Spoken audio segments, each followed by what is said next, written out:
a message from hell. That knee that you refuse to bow in your lifetime, you may bow it in hell. That God you refuse to acknowledge as Father in lifetime, you may call him Father in hell. But by then, he will not need a son. Hell is saying to everyone hearing the sound of my voice, hell is saying, please don't come here. Hell is saying to everyone under the sound of my voice, wherever you hear the sound of my voice from, hell is saying, I have a message to the church. I have a message for Christians. No matter where you go anywhere, travel anywhere, visit anywhere, but please, at the end of time, don't come. Hell was actually prepared for the devil and his edges, but men choose to follow them. This man was so wealthy. The Bible called him a rich man. He was a rich man.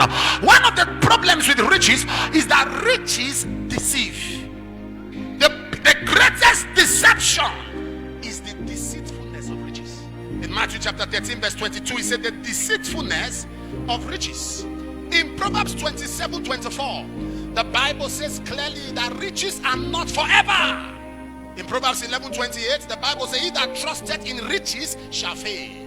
God has blessed you and arrogance has set in. In Psalm chapter 30 verse 6, David said, I have said, in my prosperity I shall never be moved. In Proverbs chapter 1 verse 32, he said, only fools, their prosperity destroy them. In Jeremiah 17:11, he said, as partridge seated on eggs and hatcheth it not, so is he that get riches but not by right. He shall leave them at the midst of his years, and at the end he shall be a fool. In Proverbs 20:21, he said, an inheritance may be gotten hastily at the beginning, but the end of it shall not be blessed. He was speaking in 1 Timothy 6:17, he said, charge them that are rich in this world, that they be not high-minded, but they should know that only God, we should trust in the riches that God can give. In Jeremiah chapter 9 verse 23, he said, let not the wise man glory in his wisdom, let not the mighty man glory in his might, let not the rich man glory in his riches, but if any man must glory, let him glory in the fact that he knows and fears me. Proverbs 23 verse 5, see, when you trust in riches, they carry wings and they fly.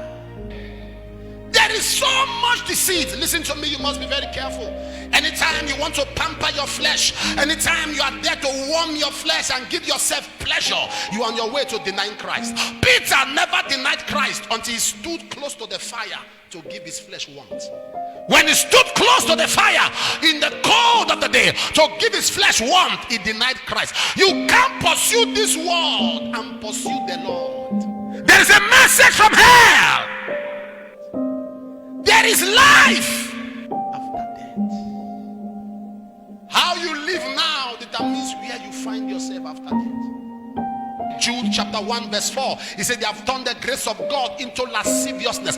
Anything you enjoy today that sounds like prosperity, that seems like abundance, that seems like increase, it is the grace of God. So this man was saying, while I was on earth, I enjoyed grace, but I abused grace. I have 5 brothers.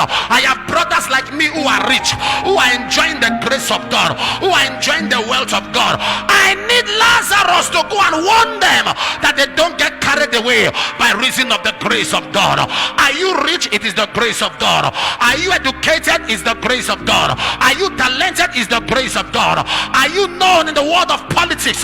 It's the grace of God. And when you begin to abuse that grace, hell is giving a message to you today.